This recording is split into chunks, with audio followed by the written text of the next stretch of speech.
कदमा निवासी आलोक राय के साथ विगत 5 नवंबर को उनके एटीएम कार्ड से धोखाधड़ी हुई। उन्होंने बताया कि एटीएम से पैसे निकालने के क्रम में उनका कार्ड मशीन में ही फंस गया। उन्होंने तुरंत इसकी सूचना वहां लिखे हेल्पलाइन नंबर द्वारा दी, फिर भी उनके अकाउंट से उनकी जानकारी के बिना पैसे निकाले गए। मेरा नाम आलोक रॉय है। 5 नवंबर को मैं अपने एसबीआई बैंक के एटीएम से टिन प्लेट में पीएनबी बैंक का एटीएम है, वहाँ से पैसा निकालने के लिए गया था। 10,000 रुपये मैं वहाँ से निकाला। 10,000 रुपये निकालने के बाद एटीएम कार्ड मशीन में ही फंस गया। एटीएम कार्ड नहीं निकला। काफ़ी देर तक मैं कोशिश करता रह गया, बट एटीएम कार्ड नहीं निकला। एटीएम मशीन के बगल में एटीएम बूथ के अंदर में ही एक हेल्पलाइन नंबर लिखा हुआ था, मोबाइल नंबर दिया हुआ था।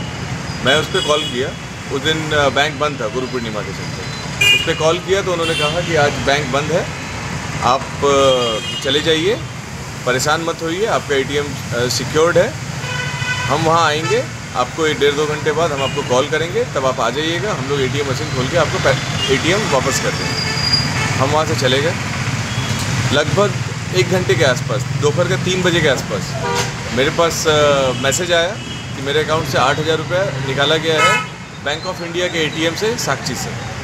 वो जैसे ही मैसेज मेरे पास आया, चूँकि वो पैसा हम नहीं निकाले थे, तो हम तुरंत ही अकाउंट को ब्लॉक कर दिए, डेबिट कार्ड को ब्लॉक कर दिए। डेबिट कार्ड को ब्लॉक करने के बाद जब हम अपना अकाउंट स्टेटमेंट चेक किए तो उस 8,000 से पहले 3 ट्रांजैक्शन और किया गया था, जिसका मेरे पास कोई मैसेज नहीं आया था। बैंक से जो मैसेज आता है वो मैसेज नहीं आया था। वो ट्रांजैक्शन था 10,000 रुपये 2 बार निकाला गया था बैंक ऑफ इंडिया के एटीएम से, साक्षी से ही, और एक संचारी ज्वेलर्स से अप्रॉक्स 47,000 समथिंग अमाउंट का ज्वेलरी का शॉपिंग किया हुआ था। तो जब ये सारा कुछ हो गया तो मैं वापस एटीएम मशीन में गया दौड़ के। वहाँ मेरा एटीएम कार्ड नहीं था। फिर मैं बैंक को कॉल किया, एसबीआई बैंक को, और अपना कंप्लेन रजिस्टर कराया। 4 कंप्लेन रजिस्टर करके केस आईडी मिला है, 90 दिन का उन्होंने टाइम मांगा है। और फिर मैं पीएनबी बैंक गया नेक्स्ट डे जब बैंक खुला तो मैं पीएनबी बैंक गया, ब्रांच में जाके वहाँ पे भी रिटर्न कंप्लेन दिया हूँ। गोलमुरी थाना में भी मैं रिटर्न कंप्लेन दे रहा था उस दिन। तो गोलमुरी थाना में मैं एफआईआर करने के लिए गया था, बट एफआईआर तो नहीं हुआ। 2 दिन बाद मेरा कंप्लेन रिसीव किया गया, रिसीविंग दिया गया मुझे, और मैं आज भी गया था तो एफआईआर का कॉपी अभी तक मुझे नहीं दिया गया है, और इसमें कैसे मेरा पैसा आएगा पता नहीं। ऐसी ही और खबरों के लिए जुड़े रहे हमारे साथ यूट्यूब, फेसबुक और इंस्टाग्राम पे, साथ ही हमारे चैनल को लाइक, शेयर और सब्सक्राइब करना ना भूलें। पतंजलि वेलनेस सेंटर जमशेदपुर में आपका स्वागत है। एक शांत हेल्थ डेस्टिनेशन जो पुराने आयुर्वेद और मॉडर्न वेलनेस साइंस से इंस्पायर्ड है।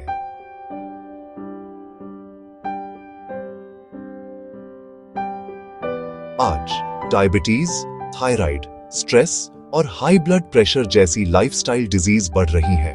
ज्यादातर लोग सालों तक मेडिसिन लेते हैं, लेकिन असली सॉल्यूशन लाइफस्टाइल करेक्शन में है, और यही काम यह सेंटर करता है।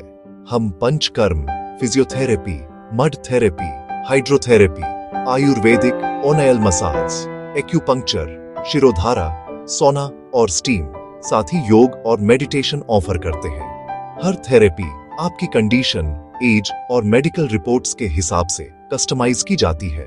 डायबिटीज के लिए हम डिटॉक्स और पैंक्रियाज रेजुवेनेशन पर फोकस करते हैं। जॉइंट पेन के लिए ऑयल ट्रीटमेंट्स और स्टीम थेरेपी से मोबिलिटी इंप्रूव होती है। स्ट्रेस के लिए मेडिटेशन और शिरोधारा से डीप रिलैक्सेशन मिलता है। यहाँ का खाना ही मेडिसिन है, कोई जंक नहीं, कोई प्रोसेस्ड फूड नहीं। हमारा प्रोसेस सिंपल है। बॉडी को डिटॉक्स करो, इंटरनल ऑर्गन्स को बैलेंस करो, डाइट और लाइफस्टाइल को करेक्ट करो, इम्यूनिटी को स्ट्रेंथन करो, यहाँ और लॉन्ग टर्म मॉनिटरिंग प्रोवाइड करो। ज्यादातर लोगों को कुछ ही दिनों में इंप्रूवमेंट फील होने लगता है। नंबर पर संपर्क डिमना करके पतंजलि अपना वेलनेस बुकिंग आपकी लाइफ कंफर्म कर चेंजर हो सकते सकता हैं। है।